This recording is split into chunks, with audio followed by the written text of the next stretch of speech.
Welcome all to the Fair Virtual Film Festival. It's the last night, and tonight we're going to be talking about the film, The Woke Reformation.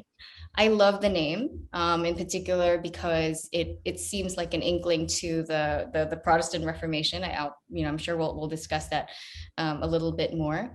And today, we have with us Travis Brown, who is a filmmaker, a Portland-based filmmaker. His background is really interesting and it's kind of related to the film, so I'll hold off on going into his background more deeply. And the man who needs no introduction is actually Dr. Peter Boghossian, the author of How to Have Impossible Conversations, and a manual for creating atheists. Is that the other book, Peter? That's the first one. That's the first one. And a children's book is on the way. Good. Okay. Yeah, very much needed. And he's also a full-time faculty member at the philosophy department at Portland State University. You'll know him from the very famous grievance studies hoax that he perpetrated with James Lindsay and Helen Pluckrose. And then we have Sam Lingle, who is also from Portland, born and raised. And he is the director at SL Films. He did the animations for this film, and I'm really excited to have him on board as well. So, I hope you guys have all seen the film. The Woke Reformation is the summary is that it seems like we're kind of living in a moment where there's a reform movement of public thought, it's an attempt to kind of dissect the culture and talk to some of the people that have been on the forefront of this culture war. It's a documentary series. It's very beautifully shot. The animations are beautiful, and it combines both live and animated footage, and done in a way that's, I don't know, I found the whole production to be, really raw and powerful. In particular, you've heard people like Dr. Boghossian and Professor John McWhorter kind of draw parallels between wokeness as a new religion. So, I think this series actually unpacks that woke ideology and makes the parallels between that and religion. So I'm really excited about it because it features a lot of my favorite thinkers, people like Ayaan Hirsi Ali, Douglas Murray, Azra Namani, Nancy Rommelman. I mean, everyone who is anyone in this intellectual orbit, it seems like, has been in this film. So without further ado, let's get into it. Travis, I definitely want to start with you, because this is your brainchild. You named it, and I alluded to earlier that you come from an interesting background. You grew up in a fundamentalist Christian cult and somehow got away from that and because of that, you're very especially attuned to kind of like the parallels between that world and wokeness. So can you go a bit in the background of like your own upbringing and how you came to make this film? Sure. Yeah. Thanks for the introduction and all the nice words. I like to start by explaining why I'm in bed. I have debilitating back pain, and so I have to lay down about 90% of the day. And my friend Nora has joined me here. But yeah, I grew up, I would say it was cult-like, certainly, in a fundamentalist, very dogmatic, evangelical Christian community. And yeah, we were just not allowed to do the things that most people were allowed to do, even most people in mainstream Christian homes. It was very different, and I wasn't allowed to question anything without being called evil and just that I was deceiving myself. My dad would always quote Jeremiah 17:9 to me, which is, "The heart is deceitful above all things and desperately wicked. Who can know it?" Whenever I disagreed with him, he would quote that Bible verse at me, and there was just a lot of insane things that happened, and my life was very controlled. But yeah, I escaped that, and I moved from Central Washington over to Seattle because I thought, oh, these people I'd probably get along with more. And then I moved to Portland. Seattle and Portland are two of the wokest places on the planet.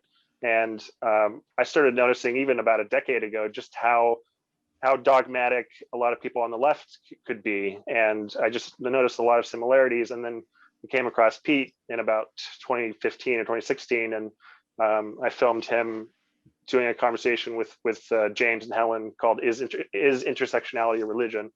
And that really interested me because I was starting to think that it was kind of like a religion as well, just the whole woke movement. So yeah, that's kind of a little bit about my background and why I'm interested in these subjects. It really worries me when people can't speak their mind and can't be honest about what's going on. And, there are all these you're excluded, you're a heretic if you think differently. There's essentially all these parallels to religion that both, as you say, John McWhorter and Pete have talked about. And so it really disturbs me and bothers me. And so I wanted to make something about it. And Melissa, can I piggyback off of course, that? of course. So Travis and I have been having these conversations for years. And what Travis has that I don't have is the extensive experience of having grown up in that religious cult-like background.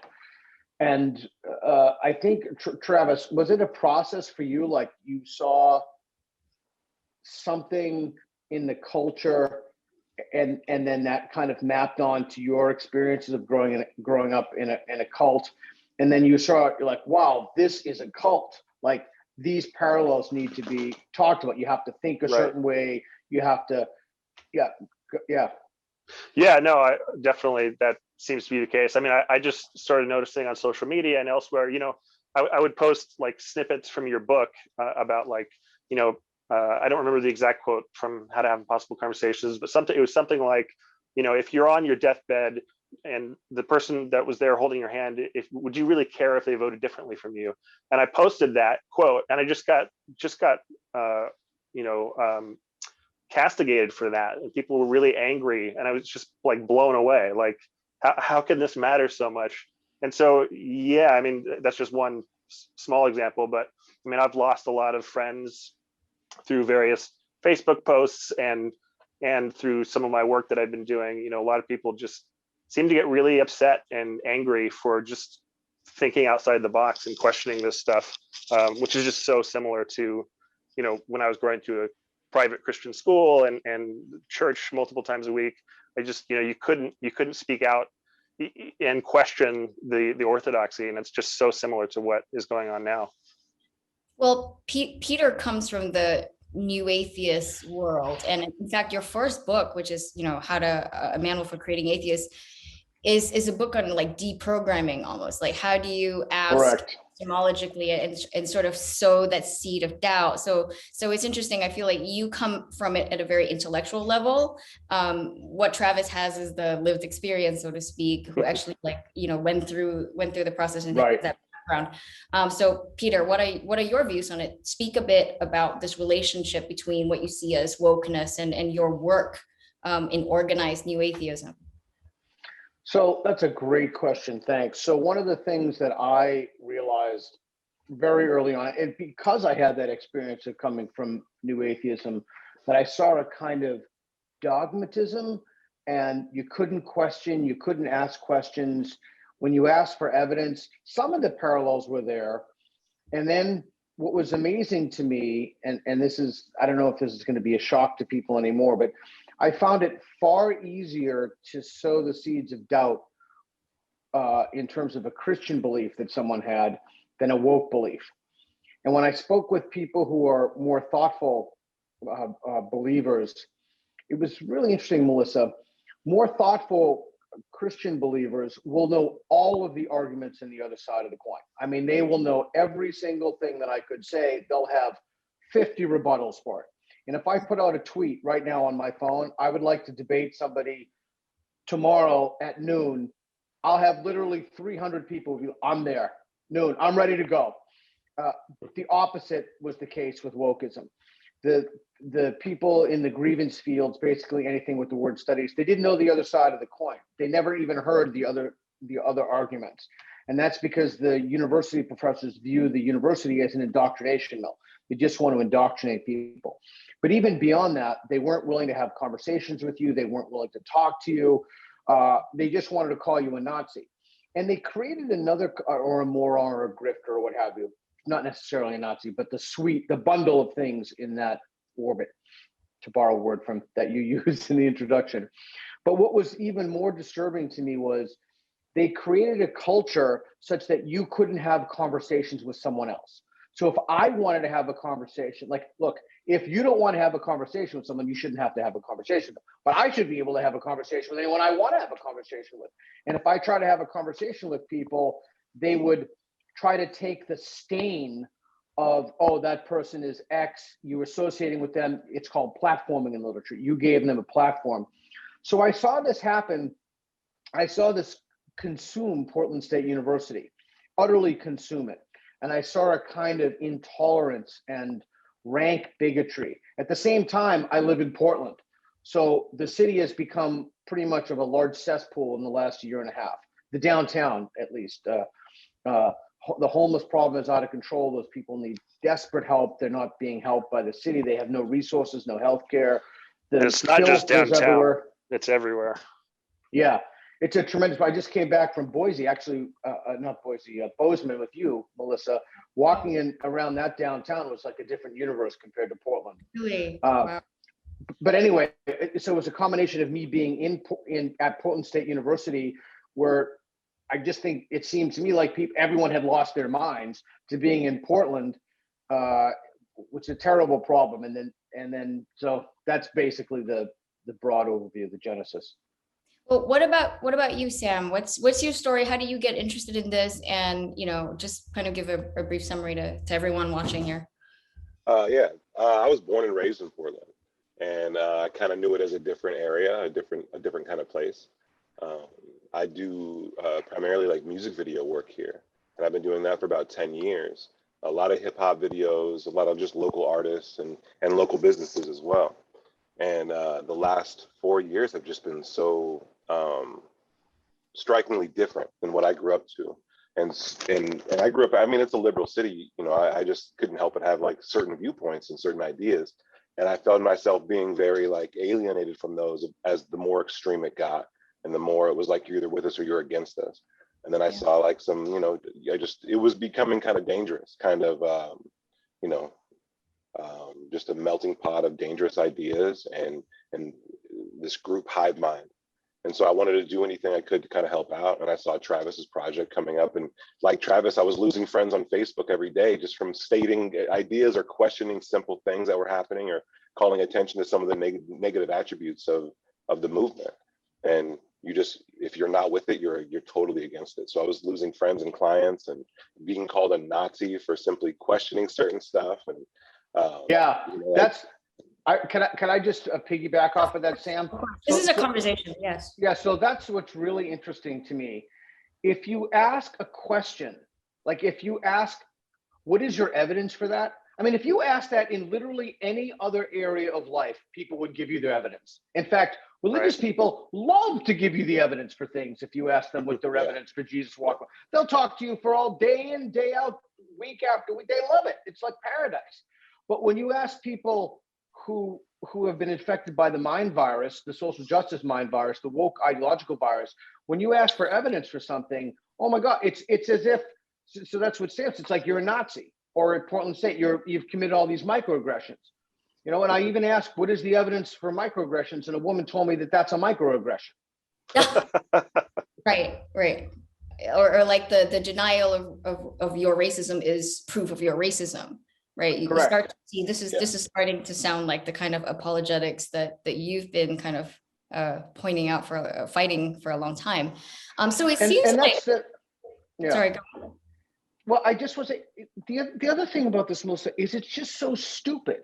Like there's nothing thoughtful or sophisticated about this. Like you're a witch. No, I'm not. That proves you're a witch. I mean, it really is the type of thing that people would do to each other in the 6th grade.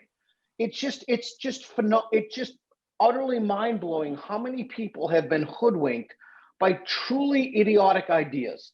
I mean, white fragility is perhaps the stupidest idea I have ever heard. I mean, you could do the same thing with rhinoceros fragility. You're a rhinoceros. No, I'm not. That proves it.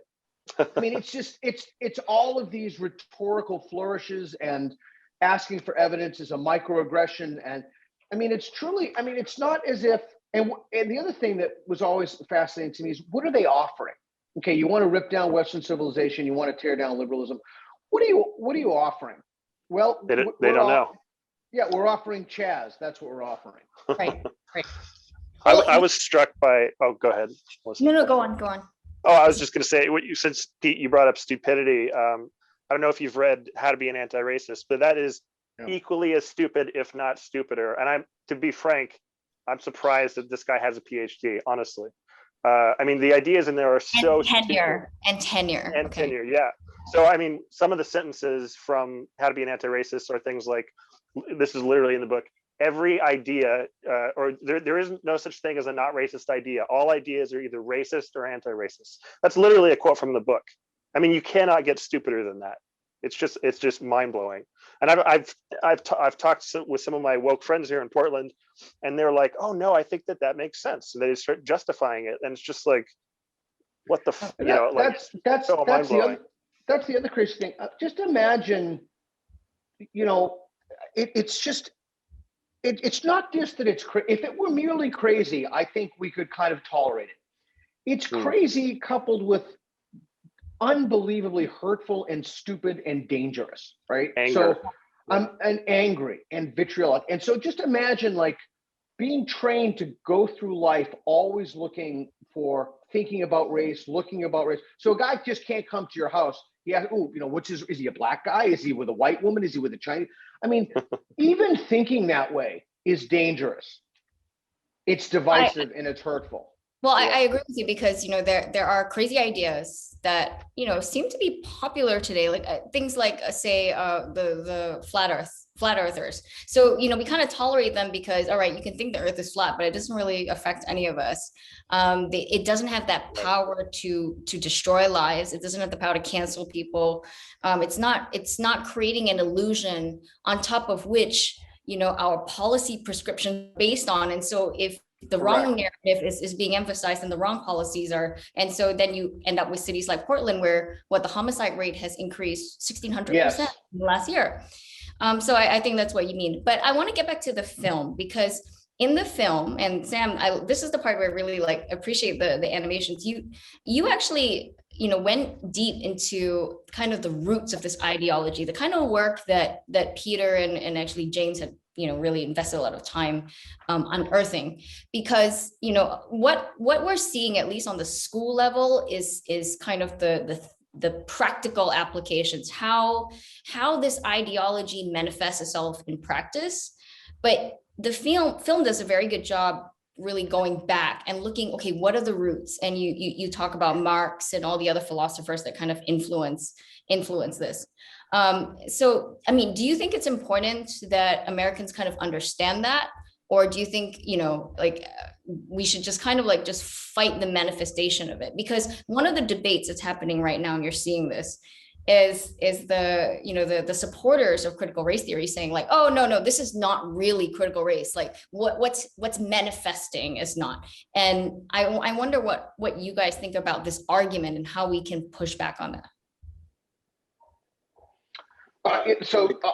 You want to take that? Go ahead.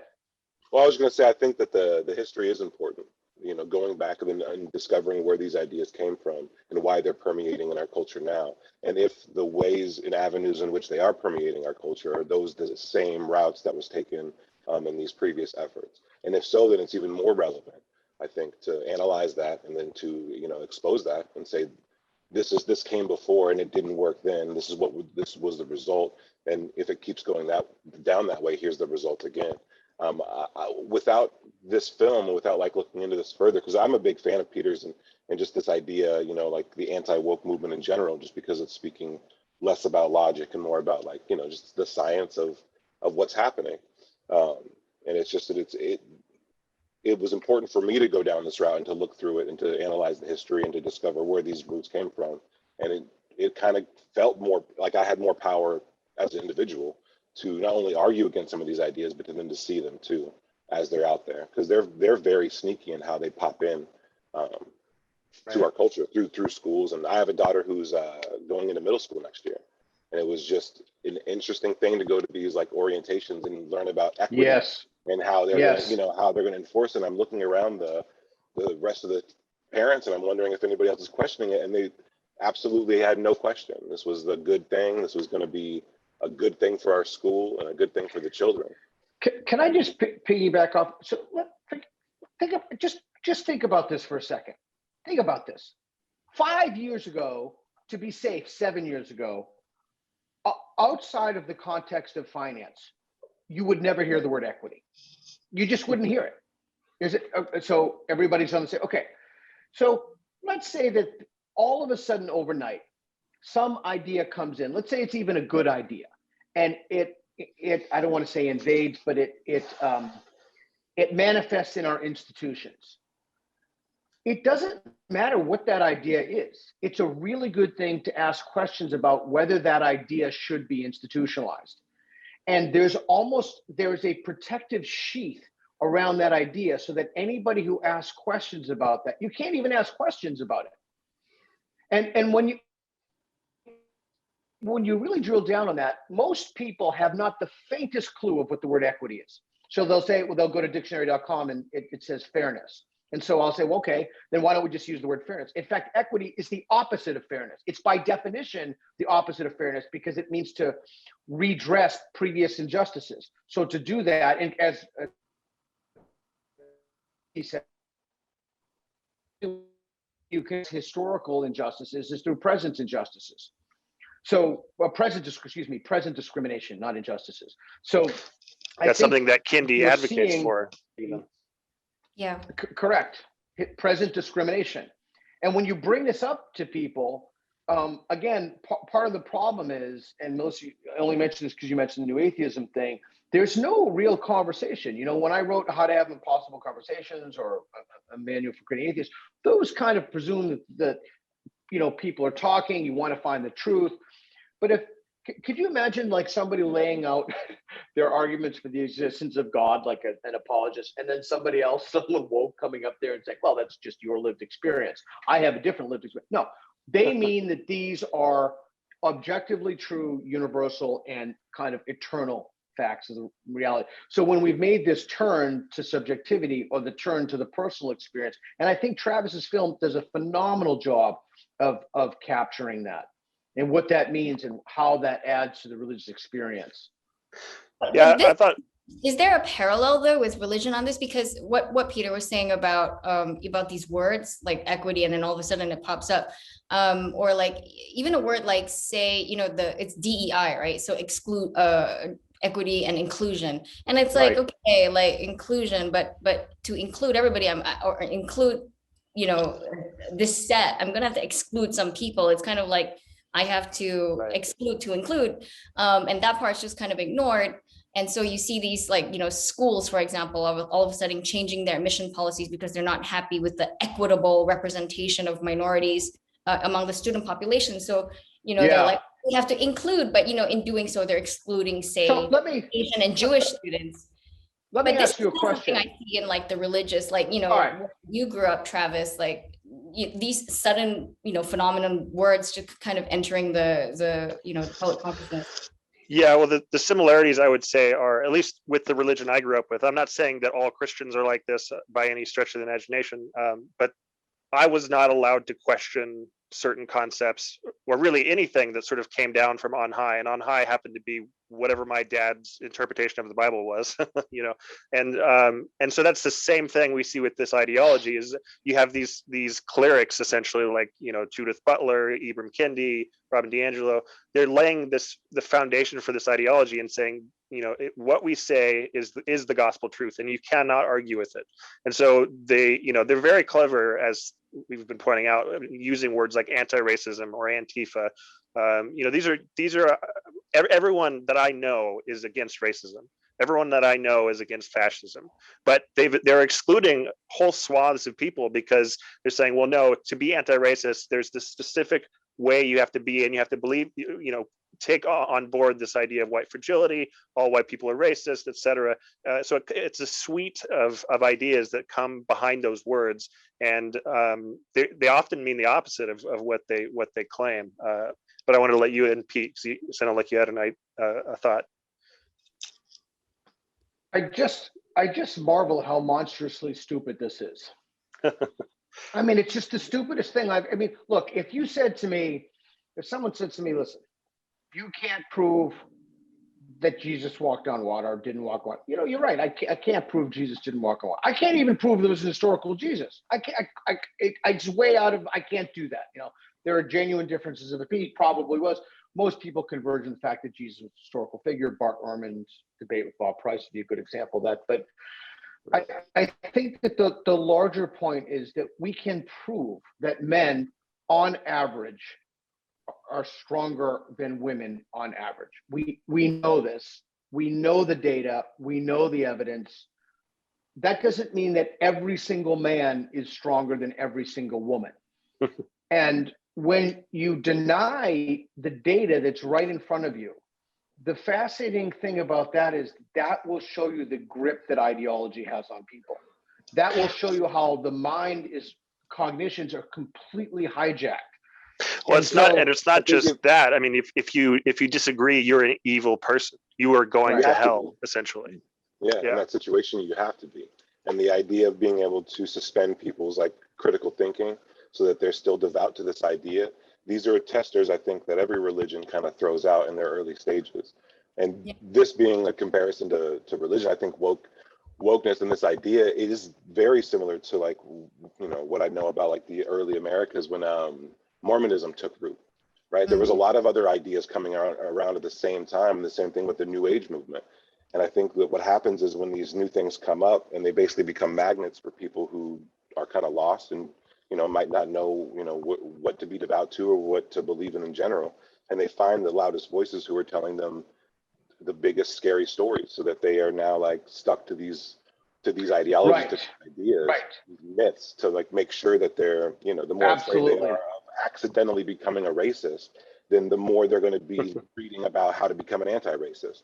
And the more they are, you know, so it has to be always preached that, you know, it's out of your control. You were born a sinner. You were born into this, you know, like, and fortunately, the whiter you are, then the more you are a sinner, which is the most racist thing I think I've ever heard. Because there's no redemption for that. So let's just think about this. So think about how idiotic it is to say, believe all women. Really? All of them? Well, and if you say, well, wait a second, we should, you know, the famous Ronald Reagan trust from the Russian trust, but verify. All of them? Like, really? So there's something, there's something so, it's not even that it's specious. There's something so fundamentally stupid about this, which makes it even more, I don't know, it's more surreal or kind of a parody when you engage this stuff. And I think Travis's film does a wonderful job of capturing that.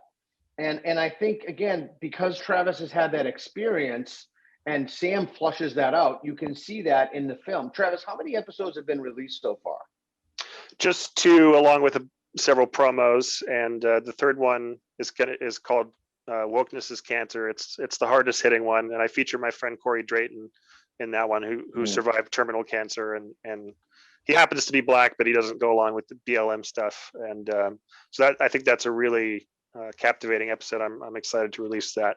And one thing I just would like to really drive home, both in the series and in any interview I do, like one of the reasons so many people glom onto this, Sam was hinting at this, is because they're looking for meaning. They're looking for some kind of purpose. They, you know, it explains the world to them, and it gives them a kind of comfort. And so what I'm trying to do with this series is just show that it's not good enough to be anti-woke. Like, there needs to be something else in the place of that. Like, I think we need to provide a positive philosophy and a positive worldview for people, because so actually, you know, I just want to finish by saying, you know, this is what we saw in the New Atheist movement. We saw a bunch of people leaving religion and then creating their own that happened to be really divisive and harmful, and, you know, they really got taken over by the woke crowd. So personally, I think that's the lesson that we should learn from the New Atheist movement, is that we have to put in something positive, whether it's liberal humanism or whatever it is. There needs to be something there that people can unify around and feel good about. And I think Jordan Peterson is right when he talks about the necessity of meaning in your life. And so I just wanted to put that forward. Right. Well, that's And related to a question, actually. So somebody did ask, I just want to point this out. Somebody did say, in the question panel here, in the film, Helen says that wokeness is the dominant moral orthodoxy of our time. Will Correct. humans inevitably adopt a simplistic, moral, cynical orthodoxy to manage the complexity of our world? Or is wokeness filling a void left by the rejection of traditional religions, right? So I think you're proposing this liberal humanism, but is liberal humanism something that can provide the spiritual scaffold that religion provides? I think that's one of the biggest questions of our time right now, because Absolutely. we have this void and we still really don't know what fills it, but it's pretty clear that something has to, because humans seem to, at least that's the hypothesis here, Right. that humans seem to just want to be religious in some way. So that's the question. Yeah. We call it the substitution hypothesis. So when, Name like from the Game of Thrones, the only reason people believe in the old gods, the new gods, is because they stopped believing in the old. Is there some kind of a homeostasis? Like, do we have to glom onto something? And some people have argued that because the natural state of people is to believe, Michael Shermer and others have talked about the brain as the engine of belief.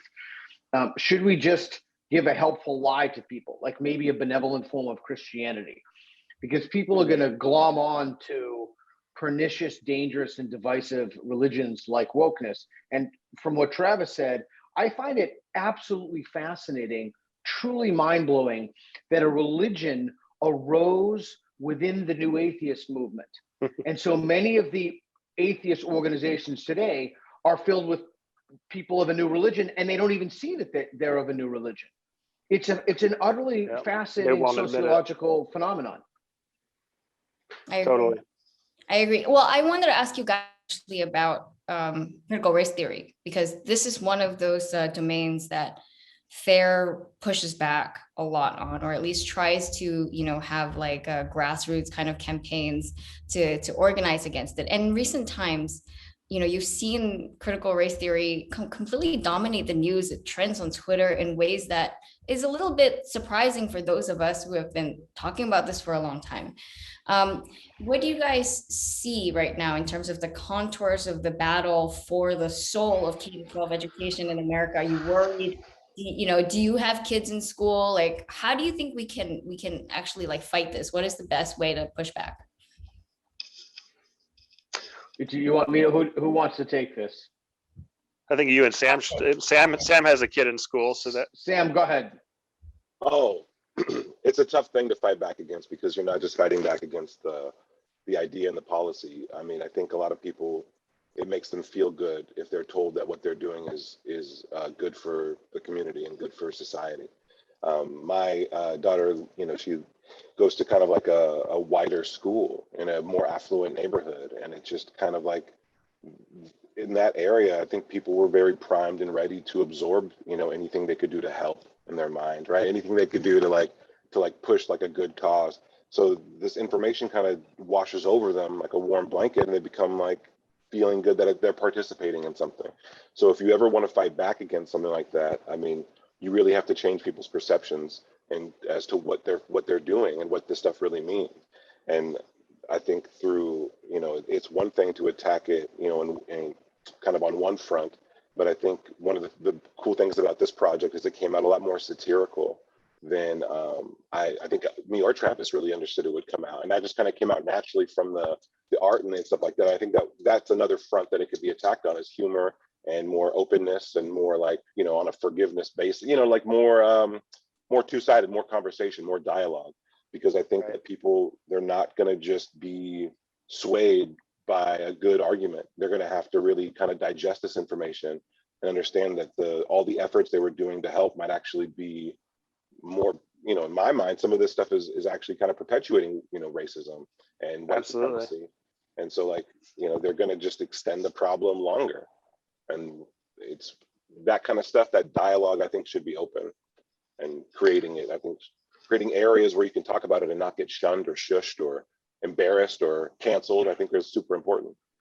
Well, this is how I think Pete's work, especially with his second book, How to Have Impossible Conversations, does come in, if people are willing to have conversations, then you can ask questions. That's the best way, in my opinion, to start challenging this.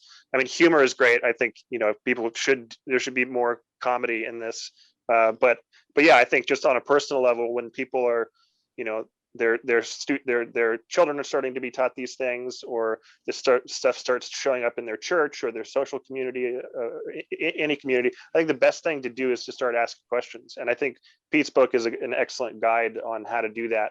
A lot of people won't talk to you, but some will.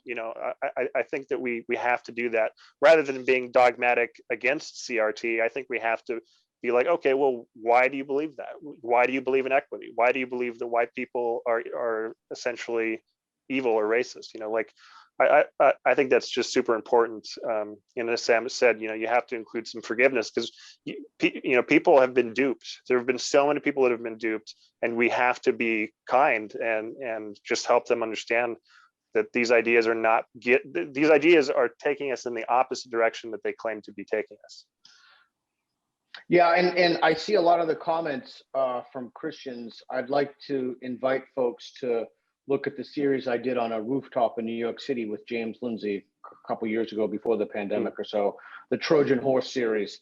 It's about wokeism and destroying religions and what that means. And I see all the time, like Catholic Church has some initiatives for anti-racism. It's going to destroy the church. There's just no question about it, because that's what it does. Once wokeism gets in, it destroys everything. It's a universal solvent. So my answer to that would be different. We need a full-scale ideological war against the enemies, the conceptual enemies of Western civilization. We need to completely change the way people think about this dangerous neo-racist divisive ideology. And we can't screw around. We have to take absolutely no prisoners, no conceptual prisoners. We need to speak plainly and bluntly and be utterly merciless at the extermination of the ideas of the woke. I mean, I will say that it seems like the energy is really on the side of, especially looking at how these videos of parents, there really is nothing like a motivated parent who's so angry at the school board, realizing all of a sudden, how their kids are being indoctrinated. It's almost shocking to see how viral some of these videos are going, and almost, like the realization that what we have been dealing with this whole time was a silent majority. I wonder if any of you can speak to that kind of phenomenon. I'm not sure I follow the question. Like the silent majority kind of, that this whole time, the people that have been promoting this woke ideology has really been a minority. Like it's a very vocal. Yes. Twitter. Yeah. Well, that's what I'm hoping to help change. I'm hoping that this series will encourage people to speak up. As Peter said, people need to speak up about this stuff. And when I encourage forgiveness, I don't mean I'm not encouraging acceptance of this shit. I'm encouraging if people change their mind, that they should be welcomed back into the fold. But until that point, as Pete said, you have to be straightforward and honest, and we have to push back against this stuff. And so I hope that through my series, people will find the language they need and the courage they need in order to push back against this ideology. And I offer 3 episodes are basically dedicated to how to do that and what you can do. Got a lot of great advice from Nancy Rolleman and Douglas and multiple other people. So I hope that it'll help. The first order of business is you just have to be honest about it. That's the way you solve any problem. No problem is going to solve itself. So you have to be honest about the nature of the problem. And we're just not being honest about the nature of the problem. We're not being honest about the murder rate in Portland, Oregon, for example. We're not being honest about what causes the murder rate in Portland, Oregon. We're not being honest about any of our problems. But that's a very, they have the moral, they have the moral sort of, the moral stigma of racism, of being accused of something like that. And also just the tool of cancel culture, which is used against, people that they disagree with. I think that that's very effective in advancing, like the false narratives. Yeah. So sorry. I'm just looking at some of these comments and the thing. So listen, I have a question for you. We talked about equity. With all this talk about equity and jerry-rigging outcomes, can you point to a single school, one single school that has been helped, that poor kids go to, maybe predominantly Black, can you point me to a single school as a result of this kind of cultural revolution that we're under that have provided these poor disenfranchised kids with equality of opportunity? I can't think of any. Right. We've had an almost complete focus on trying to fix the outcomes, and we haven't fixed the disparities. And the more you focus on the outcomes, the less you think you have to fix the disparities. But the fact is that we have poor kids, black and white, et cetera, who are, it is a disgrace, the school systems that they have. It is a disgrace. And every time a person speaks about equity or talks about, I want to know what they're doing for these kids. I want to know what they're doing, period, besides sitting on Twitter and calling everybody a Nazi.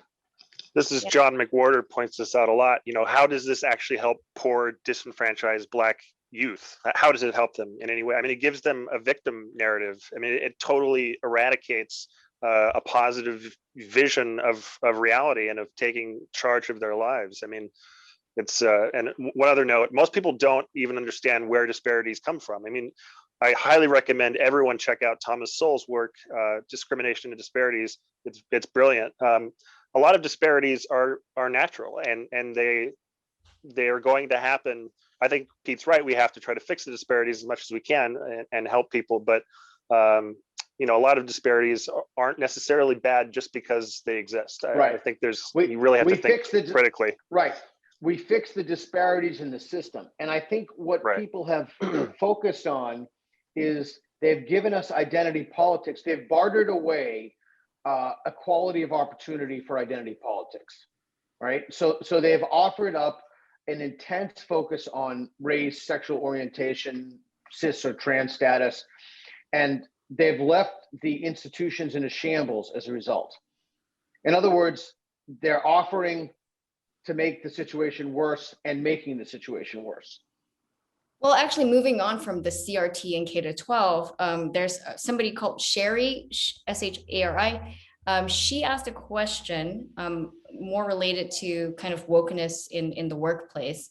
Why have so many corporations bought into the BLM and DEI narratives? Is it because the leadership in these corporations don't fully understand what these narratives are truly about? How can Marxism be supported by these corporations? I mean, again, I think it's the language they use. I mean, they're really brilliant in using these terms, anti-racism, et cetera. And so, every corporation wants to appear like they're doing good. And so this is just as Pete has said, this is the dominant moral orthodoxy of our time. And so leaders at corporations, they give into this stuff because they think it's good. I mean, some of them may be pernicious actors, but I think most of them really don't understand it. I mean, most of them aren't going to read, an introduction to critical race theory, or, most of no one wants to read Judith Butler. She's incomprehensible. So most people aren't going to read this stuff, and they don't know the origins of it. And so that's, to your earlier question, that's why I thought it was really important that Sam and I outline where these ideas come from, so that people can know, what they're dealing with. Yeah, I like the cartoon sketches. Like, I would say I didn't even know what some of these people looked like. And, kind of like putting the ideology to the face was, it kind of did something. So I'm very grateful for that. Yeah, and Melissa, you tweeted out pictures, correct me if I'm wrong, with pride flags, et cetera, of products in the US, but nothing in the Islamic world, for example. So their wokeness will only take, if they truly believe that, look, listen, this is not complicated. If you truly believe in equality for homosexuals and gay rights, and you want to put your money where your mouth is, you're a corporation, great, brand it that way in the Middle East. And if you don't, STFU, right? Because you don't believe that. Exactly. Or how about the slave labor that goes on in Xinjiang, right? And so it kind of reminds me of, I guess, the question that Sherry asks. Do you remember like the Champagne Socialists, like Leonard Bernstein? Yeah. Right, like back in the 70s, when he would have like the Black Panthers, he would raise money for the Black Panthers in his apartment. This is like upper crust New York society, and it's very strange because these are people that support ideologies that are almost like would eradicate themselves. So it's totally very strange when corporations do it. But what I suspect is some sort of laundering of reputation. Like they're using wokeness to launder their reputation. Is that? Absolutely. Doug was Absolutely. talking about that. And I think some of these efforts are superficial. I think when it gets to the top of some of these bigger corporations, when they're supporting things like critical race theory or equity or what have you, I think really what they're analyzing is how many, seminars are we going to have to send our managers to in order to, to go through this process, and how much are these educators going to cost to get them over there and to, basically re-educate everybody. That's how I think they would look at it. It's almost like when they do corporate retreats and they're trying to get everybody pumped up, they hire out for some of that stuff. And they bring in like coaches, who kind of been through the routine before. Yeah, and I see the same thing happening with. Totally. So it's, I think it's in my Twitter banner there. Be the quit in equity. Be the quit in equity. You think we should hire more white people, black, whatever? Great, quit. Give up your job. Put some skin in the game. Quit. And if you quit, then I'll believe you. But if you don't quit, that's just verbal behavior. You're full of it. You're full of beans. And somebody in the question asked here if I believe that, Peter, do you believe the universities are salvageable? No, I don't. I think that it should be, at this point, completely defunded. I think we should start with humanities programs. No more federal funding for neo-racism or in support of neo-racism. I think you're seeing new universities pop up. In fact, I'll be in Austin in a couple of weeks or so to visit with folks. Ralston College, Stephen Blackwood has a university. New schools, new programs are coming up. But right now, if you're an alumni, do not donate to your universities. Stop it. It's not the same place that you were even 5 years ago. I also want to put out a program to help people connect with major donors. As I've connected, I'm not going to name the universities, with major donors to tell them to stop donating to the institution because they're contributing to a kind of social madness. Yeah, we need new institutions, more and more new institutions. I totally agree. And I think that's starting to happen. And I also suspect, I was talking with Pete about this on the phone the other day, I suspect that roughly within 6 to 8 months, we'll start to see more of a shift. All these corporations are giving into this stuff. Netflix has a Black Lives Matter section, like Amazon. I intend to turn this series into a feature-length film. And I suspect by the time that I do that, which will probably be toward the end of this year, I think there'll be a shift. I think some corporations will realize, oh, we can actually make money on this stuff that pushes against this ideology. So I'm actually fairly hopeful. Maybe I'm naive, but I just see all of the support that I'm getting and that we're getting, and I think that more and more of the silent majority is starting to speak out, because this just has to stop. No, because it's so deranged. I mean, it's a stupid thing. It's just so nuts. Right. It's just so crazy. But here's the next move in this. The next move is gaslighting. The next move is I never supported that. I never believed that. Never. Right. That's what you're going to see. That's the next thing. And then universities and corporations and individuals are going to try to salvage themselves. Well, I think we should call these people racist. I think we should call these people what they actually are. Absolutely. That's what FAIR did. Right. In terms of the branding. I mean, I just think there are people who want to racially segregate the society. I mean, are you insane? You would go back 20 years ago and there's a very specific word for these people. Right. Yeah, it's insane. It's part of that leap of faith that a lot of religious cults ask their followers to do, and to completely sidetrack logic and to completely sidetrack their critical thinking, and then just accept. Yeah, and so listen, Sam's absolutely correct. You're absolutely right. And so just don't take it. Stand up, fight back. Yep. These people have nothing. It's not even a house of cards. It's total make-believe land. It's nothing. Yep. Stand up and fight back. They can't even cash out on some of the claims. A lot of the claims they can't cash out on. And I remember when people flipped back on defund the police. And they're like, oh, I didn't mean defund the police. That's not what it means. That's not what that means. Yeah. Meanwhile, the murder rate for young black youth goes through the roof, and everybody claims to be mystified by this. Yeah. Well, don't claim to be mystified because you caused it. Yeah. The local publications over here totally supporting, defund the police and ACAB and dismantling the whole force, and they made a whole living off of that for a while during the movement, and then suddenly now they're making a living off of posts about we don't know why the gun violence is up. in these poor areas, and so they're gonna. I want to make a correction. That the stats came out earlier that it was 1,600%. It was actually 667% of violent crime in Portland, which is still insane. Not saying that it's not, but one thing I've started to do is when I saw homicide. I think I was quoting a homicide, but yeah. Oh, okay. Yeah, I just know that there was a similar stat that came out and that it was corrected. But anyways, it's bad. I mean, I moved out of Portland specifically for that reason, and because I'm critiquing this stuff. But you know, whenever I would see like a cab or anything like that in a store's window, you know, or BLM, I stop supporting them. I think that's what we need to do. We need to stop supporting these businesses, these schools. We have to stop it. Did everybody catch what Travis just said? Because he made this series, he literally had to move out of Portland. Like, how crazy is that? Even worse than that, Pete knows this. I've barely gotten any sleep this entire fucking year. I'm not kidding you. I've had so much anxiety and panic attacks about this. I've just missed so much sleep, and it's been miserable. But I hope that it'll pay dividends, and more people will do it, and therefore more and more people will feel more comfortable doing it. That's my hope. Yeah, this is definitely going to chip away at the dam, if not break it all the way through for a lot of people. I hope so. That's all it takes is someone to be like, oh, this is not right, and this is actually racist, and then more people can speak out about it. But you know, even if a lot of people aren't outspoken, and a lot of people aren't going to get strength from and empowerment from speaking out against it. Versus now, the trend is to, like, if you're saying the craziest thing, but it supports a certain ideology, you're going to get all the the stage room, all the stage time you need. They'll put all the cameras on you. They'll make sure you're at all the rallies. They'll just ship you around. And it's the same thing with like early preachers, tent preachers. If you can convince everyone, they're going to ship you around everywhere and make sure that you can go and rally the crowd.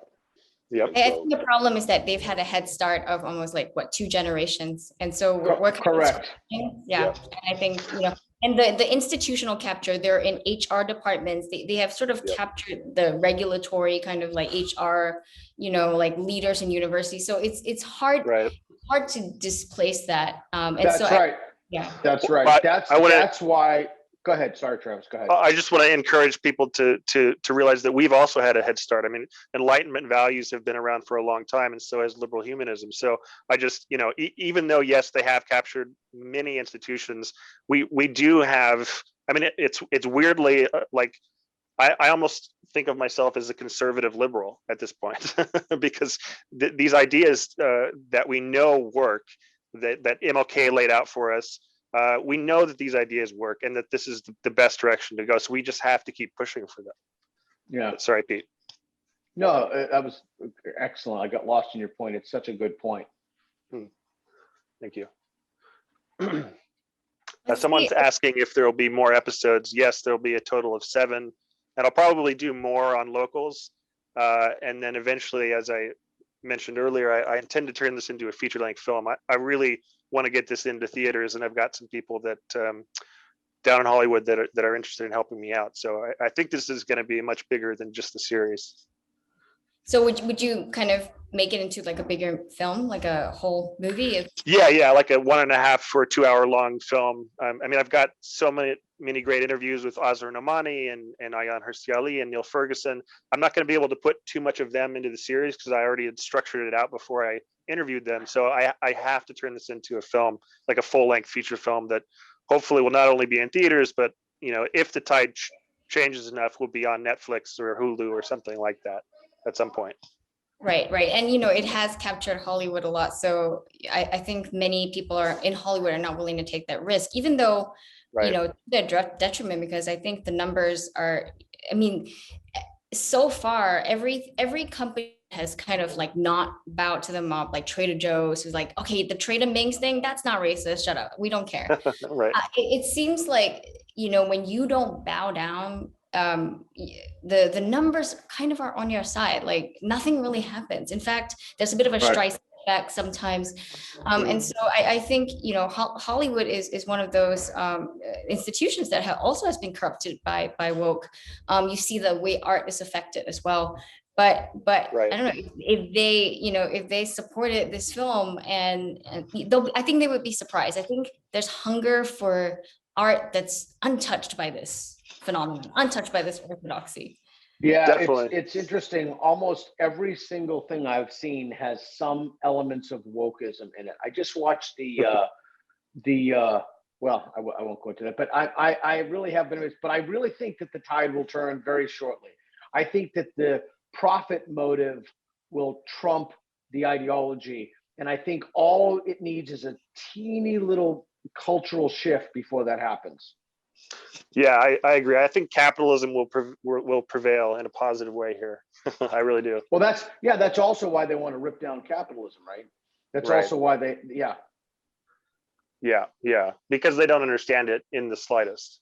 I mean, capitalism has freed more people and risen people out of extreme poverty than any other system. I mean, it's just, the data is clear, as you say before, like this is stuff that we know this. That's in Jonah Goldberg's last book. He calls it The Miracle. It's a wonderful book. Pinker's talked about that too. A lot of people talk about that, but I think back to Melissa's point, and one of the things that Travis's documentary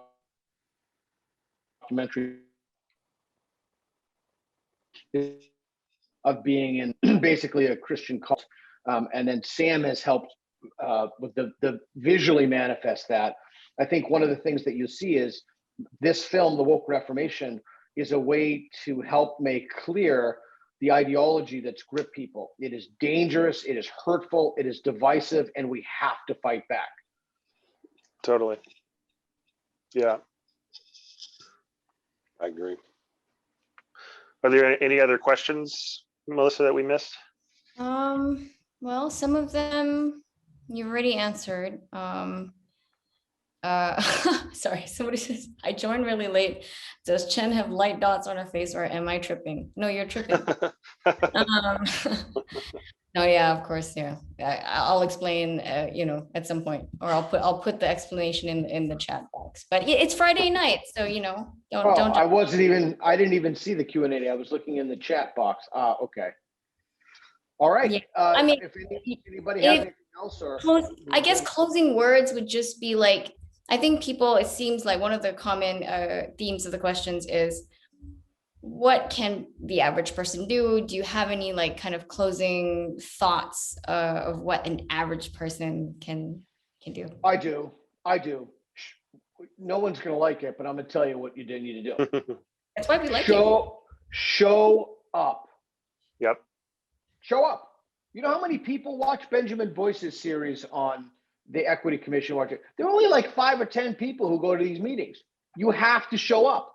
If you don't show up, these lunatics are going to keep pushing this agenda. You have to show up. First order of business, show up. No one wants to hear it because it's a pain in the ass. Show up. I will say also to piggyback on your point, Peter, is FAIR has parent networks. I mean, I think since we launched in March, 50 chapters around the country from the county level to state level have been launched. These are your average parents, 25,000 of whom have joined the network. And they're running for their school boards. We're training them how to do that. We're showing them order of business. Exactly. So it's just kind of get involved. I think for the longest time, the other side kind of has had the energy, right? And so for them, it was politics or nothing. And in a way, if we don't have that same mindset, for us, I guess like politics has always been kind of secondary. You have other things to do, but that's the problem, because there was a asymmetry. And if we don't show up, they're just going to railroad through all these deranged agendas. So you got to show up.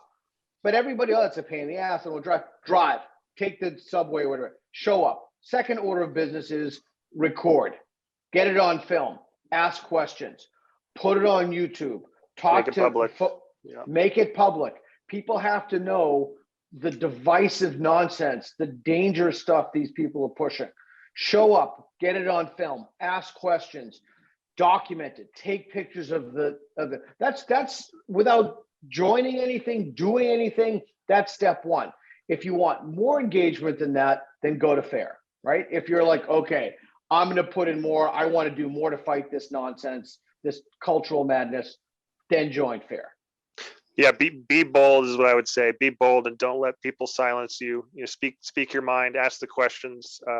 Find a community, whether it's fair or, you know, I have the locals community where there's a lot of like-minded people sharing resources. Just, you know, find other friends who agree with you. You know, make your own groups, and as Pete says, show up, whether it's your school, your church, your knitting circle, whatever it is. Politics, you know, your local city governance, show up and do something. You know, that's the only way. It's not the end of the world, right, Travis? It's not the end of the world when you lose contact with your loved. I mean, you went through that process when you left the religion that you were born into. Yeah, well, thankfully, even though it took a couple decades, I've been able to reconcile mostly with my parents. I mean, they still have some really, in my opinion, insane beliefs that are really harmful, but at least they've changed their minds. And so I'm willing to forgive them because they're more accepting of who I am, a non-believer. You know, I just don't agree with much of what they believe, but we're now able to find a decent avenue for our relationship. And even though it took time and it took a lot of effort, you know, it's worth it. I mean, you have to, I think we should value the friendships and relationships we have and not let politics overtake those. Totally. I think that's terrific. If you want to do something else too, you can educate yourself about these things. Look at the work of people on the Fair Board of Advisors. You could read Cynical Theories by James Helen Pluckrose and James Lindsay. You can educate yourself. You can watch my series. You can watch Travis's series, The Woke Reformation. Yeah. Absolutely. There are a lot of things that people can do, most of which don't really require that much effort. Well, yeah, I mean, just speaking up. One thing I was able to do was just to speak out and have those difficult conversations with people who were testing and push back on some of this stuff. And had I not done that, I wouldn't have caught Travis's attention, and he wouldn't have felt safe enough to approach me with this idea. Because it's kind of, you know, in Portland, especially in the film scene or in the art scene in general, I mean, you know, talk about a microcosm of a, you know, like a more potent, melted down version. It'll be, you know, I'm hesitant to have this conversation with a lot of people without kind of testing the waters first and seeing how they feel out of fear of just being absolutely rejected and kicked out of the room. But had I not tried to push it, I wouldn't have been able to be part of this project, which is now for me might be my biggest effort to push back against this stuff, and something I'm very proud of. So, but Benjamin asks, what do you do if your job is seriously a threat? Through asking these questions. Yeah, that's a really big tough. issue. It's tough. I mean, as Sam says, you have to kind of test the waters. If it is, you know, that serious, where your job is going along with this stuff, or the people that you work for, I still would say test the waters. I mean, honestly, even though I've lost so much sleep and I've been utterly miserable for quite a few months, I wouldn't take it in any other way. I mean, like, I can't be dishonest and not speak out about this stuff. I mean, I don't know, being genuine and being sincere and living your values are way more important than the temporary job that you have. I know that's hard to hear and it's not fun, but honestly, like, I mean, I do part-time IT work for this company out here, and I shared my trailer with them, and I said, you know, I'm critiquing this stuff from a liberal position. I just want you guys to know what it's like, and I want you to know if people start calling you and telling you I'm a fascist or a racist or whatever, I want you to know, you know, where I'm coming from. So I was able to clear it with them, and you know, they're very liberal, but they are open-minded, and they were totally fine with it. So, you know, I think you might be surprised. You know, just make sure to test the waters and ask the questions and feel it out. But again, we have to live our values. I mean, we have one life, regardless of whether or not you believe in the afterlife. Like, there's just no reason to waste your time on this planet. So it's just don't waste your time. It's really well said. Does anyone else have anything to add just to close out, or Peter? I just want to thank Travis. He really does have courage for what he's done, and I'm very, very grateful for our friendship and our relationship. And it's likewise. You know, Aristotle talks about the highest form of friendship being between two virtuous people. People speak their mind, speak honestly. I think Peter just got cut out, but it's almost like at the perfect spot. And I wanted to piggyback off that real quick. And you cut out, Pete. Yeah, go ahead.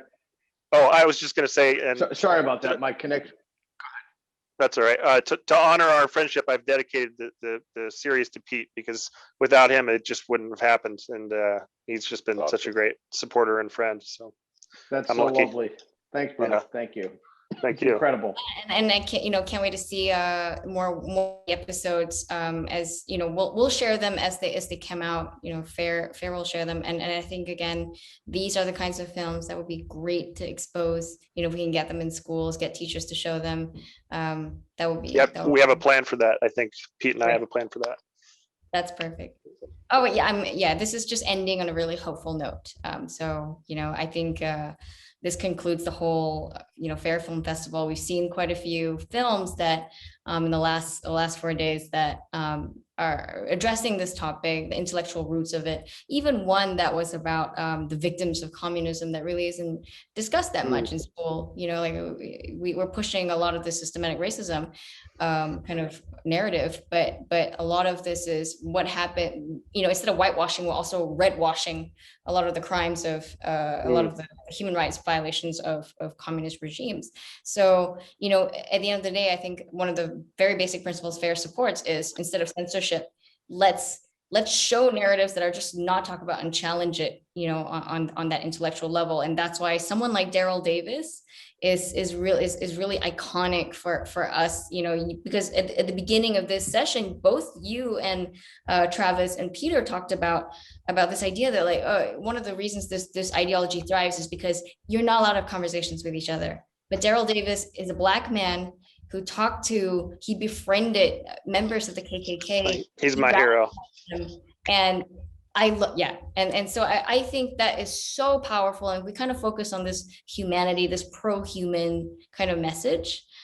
We kind of force the other side to show where they stand against, and that's actually very powerful. So I really thank all of you for your work. Thanks, Melissa, for doing this. Thank you. Yeah, thank you, Melissa. I really appreciate it. And also huge thanks to Sam. He took on this project, and I had very little money to pay him, but he was willing to do it, and I just deeply appreciate it. So thank you, Sam. Thank you, Thank you, Sam. This is my first animation project. Yeah, so it was a big. It was I think you nailed it. That's impressive. impressive. Thank you. Wow. Okay. Yeah, there's a lot of trust. A lot of trust on Travis's part. Goodbye, everybody, and thank you again. Have a great day. Bye, everybody. Thank you. Thank you all for joining us.